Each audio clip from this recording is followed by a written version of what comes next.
WHO memprediksi corona sejak awal Maret, dikatakan bahwa awal April akan mencapai 1 juta di dunia ini yang terpapar virus corona. Dan akhir Juni, 2 bulan dari sekarang, akan terpapar 10 juta manusia. Ini sebuah kegilaan yang nyata. Membaca informasi ini, di sini saya terdiam lama, sangat lama. Saya berpikir, merenung, buku-buku bacaan saya 3 minggu terakhir ketika stay at home ada 8 buku. Seperti tentang the origin, asal muasal, tentang bioengineering, tentang algoritma teknologi, langsung melintas cepat di kepala saya. Kembali ke cerita dalam video sebelum ini di mana saya mengatakan global economy di reset, di restart. Siapa yang mau meriset itu semua? Siapa yang diuntungkan oleh itu semua? Maka mata saya tetap ke kelompok The Have, Bilderberg, dan orang di belakang mereka. Kita semua tahu untuk mengendalikan dunia, kita harus punya sesuatu yang didominasi. Awalnya saya pikir negara yang akan mereka mainkan. Sekarang mereka akan memainkan dengan sistem. Dunia akan diubah dengan algoritma, dengan bioteknologi, dengan rekayasa engineering teknologi. Semuanya termasuk kertas, saham, surat berharga, dan mineral precious metal. Semua akan diubah. Kata-kata Trump yang mengatakan kami tidak punya emas yang cukup. Baru-baru ini dikutip majalah Forbes. Membuat saya berpikir hal yang baru. Apa hubungannya dan apa yang akan terjadi?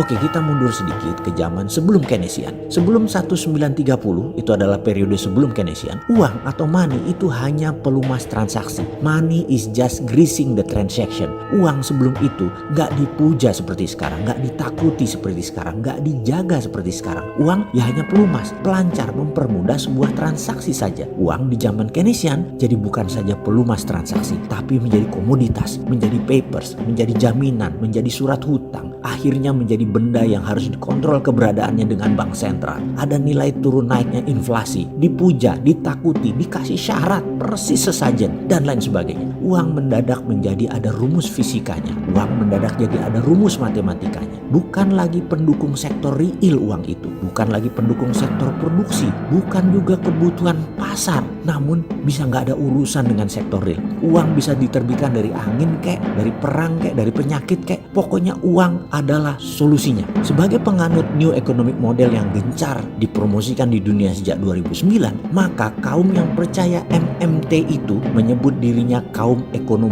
post-Keynesian atau setelah Keynesian. Di sini, ekonom post-Keynesian akan memurnikan kembali uang sebagai greasing the transaction lagi, plus underlying project. Ini penting untuk difahami. Namun, ada kelompok yang tidak ingin MMT mengambil dunia. Siapa mereka? Apakah kaum Keynesian seperti para pejabat di banyak negara, di IMF, di World Bank, termasuk di Indonesia, yang tidak ingin dikalahkan MMT? Bukan. Mereka yaitu kelompok digitalpreneur Bilderberg. Mereka anti underlying. Mereka akan menggeser dunia menjadi menggunakan algoritma. Maksudnya begini, Bitcoin, kita ambil sebuah ilustrasi. Bitcoin itu gak ada jaminan apa-apa kecuali matrik algoritma lalu diterbitkan terbatas. Hanya 21 juta satoshi. Inilah kemudian jadi otomatis bergerak berdasarkan demand supply sehingga terjadilah turun naik. Jadi ada nilai, jadi ada pertukaran. Ketika Libranya Facebook terbit pakai underlying algoritma pasar, dunia tersentak. Moneter dunia tidak setuju, banker dunia tidak setuju, bank sentral panik, dan ini membuat kesal kelompok The Hive ini. Inilah mengapa sejak 2018 mereka getem-getem ingin sudah bergerak dan merekayasa tatanan dunia baru tanpa negara. Mereka shadow, mereka akan mengontrol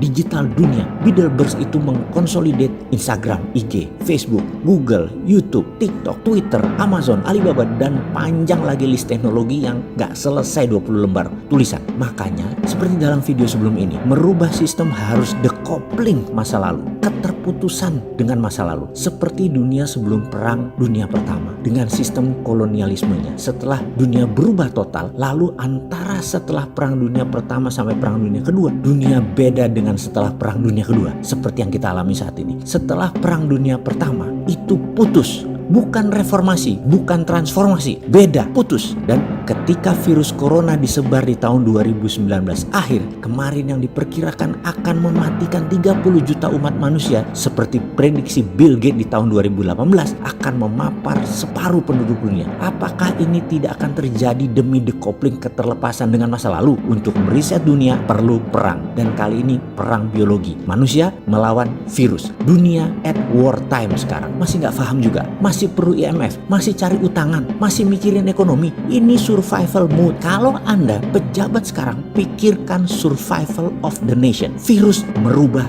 dunia. Bioengineering teknologi merubah dunia. Dunia ke depan mata uangnya tidak perlu emas lagi, tidak perlu precious metal lagi. Dunia ke depan dikendalikan pemegang teknologi berbasis algoritma konsolidasi dan bioengineering. Inilah tatanan dunia baru. Negara menjadi less important. Negara menjadi tidak terlalu penting, tetapi manusia tetap paling penting. Bagaimana Pak Pejabat? Masih mikir bisnis bohir Anda atau Anda berbisnis sehingga harus tetap jalan dan rakyat dibiarkan pakai herd immunity? Keterlaluan kalian.